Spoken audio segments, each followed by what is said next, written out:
बिस्मिल्लाहिर्रहमानिर्रहीम अस्सलाम वालेकुम। नादिर बलूच एक नई वीडियो के साथ हाजिर खिदमत हूं। जैसा कि आपके इल्म में है कि मुज़ाकरात का एक दौर चल रहा है, लेकिन कुछ ऐसा लग रहा है कि पसे पर्दा भी कोई कहानी चल रही है। लेकिन देखना यह है कि ये जो हुकूमत जो फार्म 47 पर बनी थी, इसमें कितनी जान है और क्या वाकई इनके पास कोई अख्तियारात हैं भी सही कि ये कुछ दे सकें, और वो जो इमरान खान साहब दो बड़े मतलबात कर रहे हैं उस पर अमल दरामद हो सके। अंदर की कहानी जानेंगे आज हमारे साथ। फिर एक बार फिर हमारे सामने सहमत दिए सदीक जान को, बहुत शुक्रिया सदीक जान। Welcome sir. सवाल आपके सामने रख दिया है, क्या वाकई उनके पास इतनी जान है? और जिस अंदाज में बड़े कॉन्फिडेंस के साथ स्क्रीनों पर आ रहे हैं, चेहरे साथ नहीं दे रहे लेकिन लफाजी बहुत उम्दा की जा रही है, इमरान खान साहब लिखा जा रहा है, क्या देख रहे हैं आप इसको? देखिए, चार पांच चीज़ें बहुत मुख्तलिफ हुई हैं।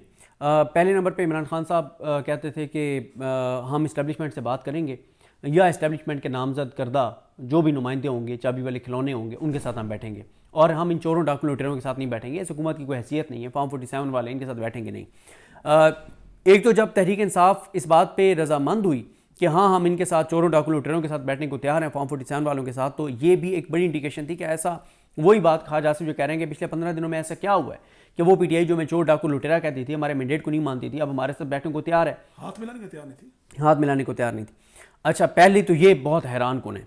दूसरी हैरान कुन बात ये हुई कि मुज़ाकरात के दोनों दौर बड़े ज़बरदस्त माहौल में हुए। और तीसरी इसमें हैरान कुन बात यह है कि पीटीआई ने, मुज़ाकराती कमेटी ने, चाहे वो साहबजादा हामिद रज़ा साहब हों सॉरी, या अल्लामा राजा नासिर अब्बास साहब हों या असद कैसर साहब हों, उन्होंने मुज़ाकराती उस सेशन में, मीटिंग में बहुत अड़े हाथों लिया हुकूमत को, इस निज़ाम को, इस्टेब्लिशमेंट को, लेकिन चूँ चरां भी सामने से नहीं हुई और खामोश होकर बैठ रहे हैं अच्छे बच्चों की तरह। अच्छे बच्चों की तरह। फिर चौथा ये है कि आपने जिस तरह से ख़ुद कहा कि आलामिया में इमरान खान साहब लिखा हुआ है। फिर इसमें यह है कि हुकूमत ने कोई शर्त भी नहीं रखी पीटीआई के सामने कि हमारी ये शर्त है कि आप वापस ले लें जो आप नेसिबल नाफरमानी की कॉल दी हुई है वो वापस ले लें, ये भी नहीं कहा। फिर मुस्लिम लीग नून जो कहती थी कि तहरीक इंसाफ को दहशतगर्दों की तरह ट्रीट किया जाए, वो भी हाथ जोड़ के सामने पीटीआई के सामने बैठे हुए हैं। और फिर इमरान खान साहब के साथ मुलाकात भी मुज़ाकराती कमेटी की करा दी गई। और ये तो चंद चीज़ें हैं। अगर मुझे पहले पता होता कि हमने इसमें बात करनी है तो मैं कुछ और भी थोड़ा सा जहन पे जोर दे के कुछ चीज़ें लिख लेते हैं हम कि और क्या चीज़ें ऐसी हुई हैं। लेकिन ये तो वो हैं जो 5-6 फ़ौरन जहन में आ गई हैं कि ये बड़ी। हाँ, एक चीज़ और बड़ी इंपॉर्टेंट है जो इमरान खान साहब दो मुतालबात से वक्ती तौर पर पीछे हट गए हैं, एक 26वीं आईनी तरमीम से और एक 8 फरवरी से। ये सारी चीज़ें जब आप कुल मिला के देखते हैं, और फिर इस नकवी साहब ने पहले ख़बर दी, फिर मैंने भी इसको कंफर्म किया, मैंने भी कल रात को ये खबर दी कि इमरान खान साहब को जो 4-5 नुकात के ऊपर इमरान खान साहब के साथ बात हुई है। इमरान खान साहब के पास जो टीम पैगाम लेकर गई है वो ये 4-5 पैगामात लेकर गई है इस्टेब्लिशमेंट की तरफ से।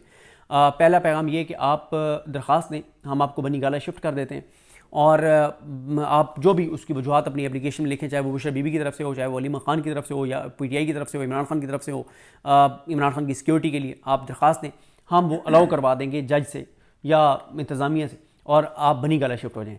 पहल हम ये करेंगे। फिर आपको ये करना होगा उसके बदले में कि आप जो है वो इदारों को टारगेट नहीं करेंगे, आप अपने सोशल मीडिया को कहेंगे कि वो मतलब इदारों को उस तरह से क्रिटिसाइज़ ना करें।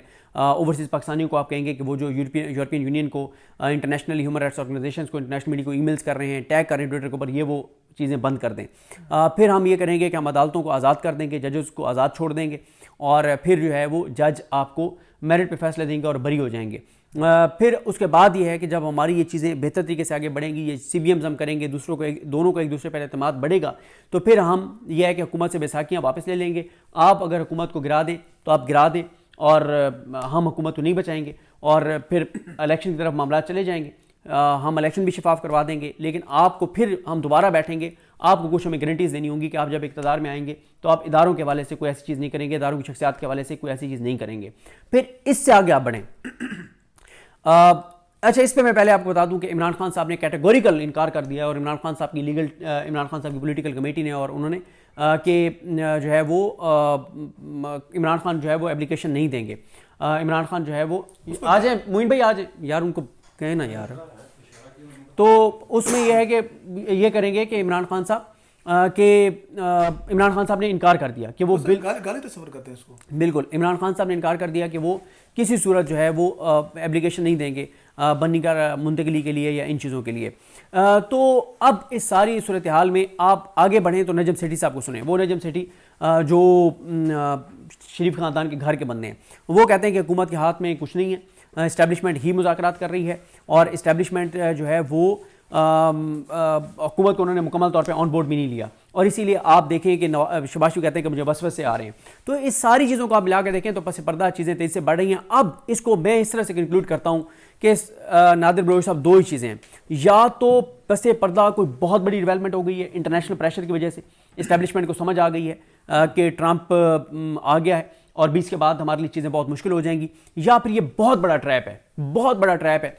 यानी ये ट्रैप इस तरह से है कि पीटीआई को थोड़ा सा ठंडा किया जाए, उनको इंगेज किया जाए और इसी दौरान पस पर्दा अमेरिका को मैनेज करने की कोशिश की जाए, ट्रंप इंतजामिया को सऊदी अरब के जरिए मुख्तलिफ तरीकों से इंगेज करने की कोशिश की जाए। और ये बात इस्टेब्लिशमेंट के करीबी एंकर्स बता रहे हैं कि इस्टेब्लिशमेंट कॉन्फिडेंट है कि हम मोहम्मद बिन सलमान के जरिए ट्रंप को राम कर लेंगे, कोई ऐसा मसला नहीं है, हमें कोई दबाव ऐसा नहीं आएगा। तो अगर ये ट्रैप है तो फिर क्या होगा?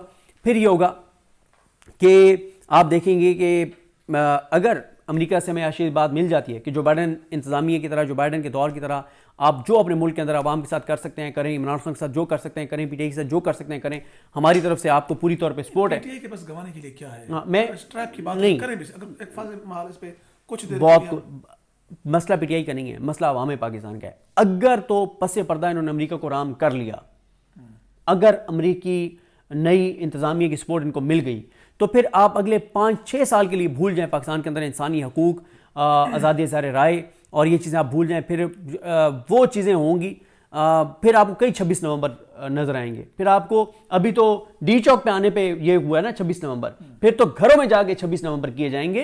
तो इसलिए ये बात बहुत इंपॉर्टेंट है कि देखना यही है कि अमेरिका जो है वो राम होता है, इनसे नहीं होता। अगर इन्होंने अमेरिका को राम कर लिया तो फिर ये अवाम को के साथ वो करेंगे जो 26 नवंबर को हुआ है, और अगर अमेरिका को ये राम ना कर सके तो फिर इमरान खान पूरी ताकत से बाहर आएगा और फिर ये हुकूमत भी जाएगी और फिर बहुत कुछ। तो ये भी जा रहा है कि 8 फरवरी से एक नई तहरीक का भी एहतमाम किया जा रहा है कि अगर ये होता है, कुछ डेवलपमेंट नहीं होती, फिर 8 तारीख को फिर तमाम जमातें मिलकर काम करेंगे, फिर हर चीज़ के लिए तैयारी होगी। लेकिन यही बात महमूद खान चकज़ई साहब इमरान खान साहब को पैगाम भिजवा रहे हैं कि आप इस बात को छोड़ दें, 26वीं आईनी तरमीम को भी छोड़ दें, 8 फरवरी के मैंडेट को भी छोड़ दें, 26 नवंबर को भी छोड़ दें, 9 मई को भी छोड़ दें। यकनुकाती एजेंडा हुकूमत गिरानी है, हुकूमत को घर भेजना है, नए इलेक्शन की तारीख लेनी है। इस एजेंडे के ऊपर हमें काम करना चाहिए और इस चीज़ को छोड़ दें। ना वो कहते हैं कि ये आपको आसानी से मैंडेट वापस करेंगे, ना ये 26 नवंबर के ऊपर कमीशन बनाएंगे। और ये बात किसी हद तक ठीक भी है महमूद खान चकज़ई साहब की कि ये निज़ाम खुद से कोई एक चीज़ ऐसी नहीं करेगा जिससे तहरीक इंसाफ को फ़ायदा हो और ये कमज़ोर हो, क्योंकि इनको ये पता है कि जैसे एक दीवार होती है ना, उसमें से आपको पता है कि एक ईंट भी निकाली तो पूरी दीवार गिर जाएगी, पूरी इमारत गिर जाएगी। तो इस जुल्म के निज़ाम की इमारत को पता है कि हम ज़रा से भी किसी चीज़ के ऊपर पीटीआई को स्पेस देंगे तो ये पूरा निज़ाम गिर जाएगा। इंपॉर्टेंट है 6 जनवरी क्या फैसला करेगी कि वाकई ये मुज़ाकरात जो पस पर्दा कुछ चल रहा है, कोई एहतमाम हो रहा है या नहीं, या उसके कोई असरात हैं या नहीं। लेकिन 6 जनवरी मेरा ख्याल है इसमें मैटर नहीं करता इतना ज़्यादा। इमरान खान के लिए दोनों सूरतों में विन विन सूरत हाल है। 6 जनवरी को इमरान खान को सज़ा होती है तो वो सज़ा हो जाएगी, साथ उनका बैनिया जीत जाएगा, सज़ा 1 महीने के अंदर अंदर हाई कोर्ट से मुअत्तल हो जाएगी और ये फैसला भी बाकी फैसलों की तरह गटर में जाएगा। और अगर इमरान खान साहब बरी हो जाते हैं तो इमरान खान साहब को उससे ज़्यादा फ़ायदा होगा कि 2 साल से झूठ बोल रहे थे कि अल कादिर में ये किया वो किया, और वो इमरान खान इनके लगाए हुए जजेस, इनकी प्रोसिक्यूशन, इनके जबर, इनके सारे उसके अंदर रहते हुए इमरान खान जो है वो बरी हुए। आखिरी सवाल, रिचर्ड गर्नल क्यों खामोश हो गया, क्या लगता है आपको? मुझे इसका अंदाज़ा नहीं है, लेकिन ज़ाहिर है उसने भी बहुत तेज़ी से बहुत ज़्यादा कर दिया था पहले भी जो किया है। मतलब अमेरिका में इतनी आम पोजीशन पे होते हुए इतने ज़्यादा ट्वीट्स करना ये कोई छोटी बात नहीं थी। तो अब क्यों खामोश हुए मुझे इसका इल्म नहीं है, ना ये पता था कि वो एक्टिव इतने क्यों हैं, ना ये पता है कि वो खामोश क्यों हैं। और उसमें अंदाज़ा लगाया जा सकता है कि वो एक्टिव इसलिए ज़्यादा थे क्योंकि ओवरसीज़ पाकिस्तानी और ख़ास तौर पे उसकी जो कंस्टिट्यूंसी है वहाँ के लोग जिस तरह से उसको अप्रोच कर रहे थे ओवरसीज़ पाकिस्तानी, तो फिर ट्विटर के ऊपर जो उसको रिस्पॉन्स मिला इसलिए वो कर रहे थे। बहरहाल अब देखते हैं, उल्टी गिनती शुरू है कि चीज़ें कैसे आगे बढ़ती हैं। 20 से 30 जनवरी ज़ाहिर है ये इंपॉर्टेंट है। वैसे वो ट्विटर की आपने बात की, आज जमात इस्लामी के ऑफिशियल ट्विटर अकाउंट से ट्वीट भी हुआ था कि आप मजम्मत कर दें इमरान हाँ खान। ठीक है ना, तो बस वो ज़ाहिर है जमात इस्लामी को भी पीपल्स पार्टी की तरह क्लैरिटी है कि जो मिलना है उधर से मिलना है, उनकी गोद में बैठ के मिलना है। तो इसलिए जमात इस्लामी जो है वो एक ऐसा बयानिया बना रही है कि इमरान खान से ज़्यादा तो मजम्मत किसी ने की नहीं है इसराइल की। फ़लस्तीन के ऊपर इमरान खान से ज़्यादा क्लियर तो स्टांस ही किसी का नहीं है। ठीक है, वो इमरान लालिका का मैं देख रहा था, उसने वो लगाए हुए इमरान खान के कितने ट्वीट्स किए हुए हैं। इतने ट्वीट्स जमात इस्लामी ने इंटरनेशनली नहीं किए होंगे जितने इमरान खान ने किए हुए हैं इसराइल के ऊपर। अच्छा, उसके बाद एक और बात, पार्लियामेंट में हुकूमत मजबूत हो चुकी है। और भाई जिस तरह से लोगों को उठा के ज़मीर ख़रीद के और वो 2/3 अक्सरियत पूरी करवाई गई, तो मजबूत है ये पार्लियामेंट। ये वो पार्लियामेंट है अल्लाह के 99 नामों के नीचे खड़े होके झूठे हलफ उठाए गए हैं, जो इतनी तौहीन की गई है अल्लाह के नामों की। तो वो जी वो अच्छा, फिर जी अदलिया से पीटीआई को कुछ नहीं मिला। हाँ ये बात ठीक है, अदलिया से पीटीआई को कुछ नहीं मिला, ये बात माननी पड़ेगी। क्योंकि इसलिए कुछ नहीं मिला क्योंकि याहिया अफरीदी साहब बेनिफिशरी हैं 26वीं आईनी तरमीम के और मुस्लिम लीग नून के। अमीनुद्दीन खान साहब, जमाल खान मदोखेल साहब, मोहम्मद अली साहब बेनिफिशरी हैं 26वीं आईनी तरमीम। ये बात ठीक है, उनको अदलिया से कुछ नहीं मिला, लेकिन अदलिया इस वक्त मैटर नहीं करती ना। अवाम अगर खड़े हुए तो आप ना दें कुछ इमरान खान को, आप अदलिया से जो मर्जी नून लीग के हक में इमरान खान के खिलाफ फैसले करवा लें, लोगों में उसकी पॉपुलैरिटी बढ़ती चली जा रही है। अवाम में वो आज भी पॉपुलर है और पहले से ज़्यादा पॉपुलर है। और फिर एक चाबी वाले खिलौने को सुन रहा था, वो कहता है पीटीआई का एहतजाज हुकूमत को कमज़ोर नहीं कर सका। यार कभी कभी फिर दिल करता है कि बंदा मतलब वो इमरान लालिका की तरह फिर बात करे इनके लिए। भाई पीटीआई का एहतजाज हुकूमत को कमज़ोर नहीं कर सका, इससे बड़ी कमज़ोरी क्या हो सकती है कि आपको बंदूक चलानी पड़ी, आपको गोलियां मारनी पड़ी। इससे ज़्यादा बुज़दिली क्या है कि आपको एंड पे आपके पास और कोई चीज़ नहीं थी, आपने सीधी गोलियां मारी। तो ये आप कह रहे हैं कि एहतजाज मतलब आपको भाई बलोचिस्तान वाले सालार खान काकड़ वगैरह, एहसन एजाज खितरान वगैरह 4-5 दिन तक मुजामत करते करते डी चौक तक पहुंचे। बिल्कुल। और केपीके वाले भी कोई 65-70 घंटे मुजामत करते करते डी चौक तक तो पहुंच गए थे। वो आपकी शैलिंग, आपकी जबर, आपकी बर्बरियत, फस्तायत, जदीदियत नहीं रोक सकी लोगों को। एंड पे फिर आपने सीधी गोलियां मारी। अच्छा ये बड़ी उन्होंने। अच्छा फिर एक चाबी वाला खिलौना कहता है इमरान खान जी 9 मई के मुजरिम हैं। ओ भाई अभी तक कहाँ साबित हुआ है कि इमरान खान 9 मई के मुजरिम है? मिलिट्री कोर्ट्स वालों को आपने सजाएं दी, उसमें आपने इमरान खान का जिक्र भी नहीं किया। एटीसी में जितने केसेस चल रहे हैं बाकी को, उसमें इमरान खान कहीं कन्विक्ट नहीं है। जीएचक्यू हमला केस में इमरान खान के ऊपर जो फर्द जुर्म आयद हुई है, जो कि फैसल मलिक साहब जो इमरान खान के वकील हैं उनके मुताबिक उस तरह से नहीं हुई, जो कानून के तकाजे पूरे नहीं किए गए उसमें, तो जीएचक्यू हमला केस में इमरान खान पर आप फर्द जुर्म आयद कर रहे हैं कोई 550 दिनों बाद। ये तो आपकी संजीदगी है जिसको आप मुजरिम कह रहे हैं। अच्छा फिर इसी तरह एक चाबी वाले खिलौने को सुन रहा था, वो कहते हैं कि हुकूमत ये समझती है कि इमरान खान को जेल में रखने से ना हुकूमत के मुआशी इशारे दुरुस्त हो गए। मतलब हुकूमत तो जो कह रही है चाबी वाले खिलौने, तुम खुद तो अपनी अक्ल इस्तेमाल करो ना। हाँ। ठीक है, मतलब तुम बताओ ना लोगों को कि कौन से मुआशी इशारे ठीक हो गए हैं। तबाही और बर्बादी फिर गई है लोगों की, लोग इज्तिमाई खुदकुशियों पे मजबूर हैं, और तुम कह रहे हो कि हुकूमत जो है वो मुआशी तौर पे हुकूमत जो है वो इमरान खान को जेल में रख के मजबूत हो गई है। जरा देखो तो सही मायूसी क्या है, लोग किस तरह से मुल्क छोड़ के जा रहे हैं और छोड़ के जाना चाहते हैं। तो फिर इसी तरह से चाबी वाला एक वही खिलौना कहता है 190 मिलियन पाउंड केस की वजह से इमरान खान थोड़ी नरमी दिखा रहे हैं। और भाई इमरान खान को करें ना कन्विक्ट, और 23 को फैसला आना था, क्यों नहीं आपने फैसला सुनाया? करें ना कन्विक्ट। आप पहले भी आपने इतने फैसले में इमरान खान को सजाएं दिए, फिर क्या हुआ है? गटर में पड़े हुए हैं वो फैसले। तो ये भी गटर में जाएगा। आप करें इमरान खान को अलकादरी केस में कन्विक्ट करें, उसका बयानी जीत जाएगा। इमरान खान के लिए तो दोनों सूरतों में विन-विन सूरत हाल है।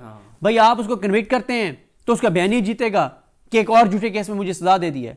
आप उसको बरी करते हैं तो आप गंदे होंगे कि आपने 2 साल से आप पिट रहे थे इस केस के ऊपर, और आप कन्विक्ट करेंगे तो महीने के अंदर अंदर सजा मुअत्तल हो जाएगी इस्लामाबाद हाई कोर्ट से।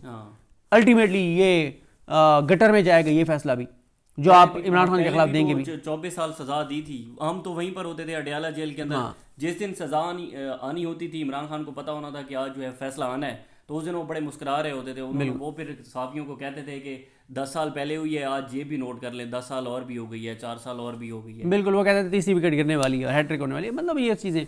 तो सर ये बयानिए बनाए जा रहे हैं मीडिया पे, लेकिन ये बयानिए इसलिए मैटर नहीं करते कि मीडिया, अब मेन स्ट्रीम मीडिया देखता कौन है? सोशल मीडिया ही हकीकत है, सोशल मीडिया ही पाकिस्तान की आवाज़ है, सोशल मीडिया ही आवाम की आवाज़ है, और सोशल मीडिया हकीकत दिखा रहा था, दिखा रहा है और दिखाता रहेगा। बहुत शुक्रिया जी, सिद्दीक जान साहब हमारे साथ मौजूद थे। इससे जुड़ी मजीद जो भी तफसीलात होंगी आपके साथ शेयर करते रहेंगे। हमें इजाज़त दीजिए, अल्लाह हाफ़िज़।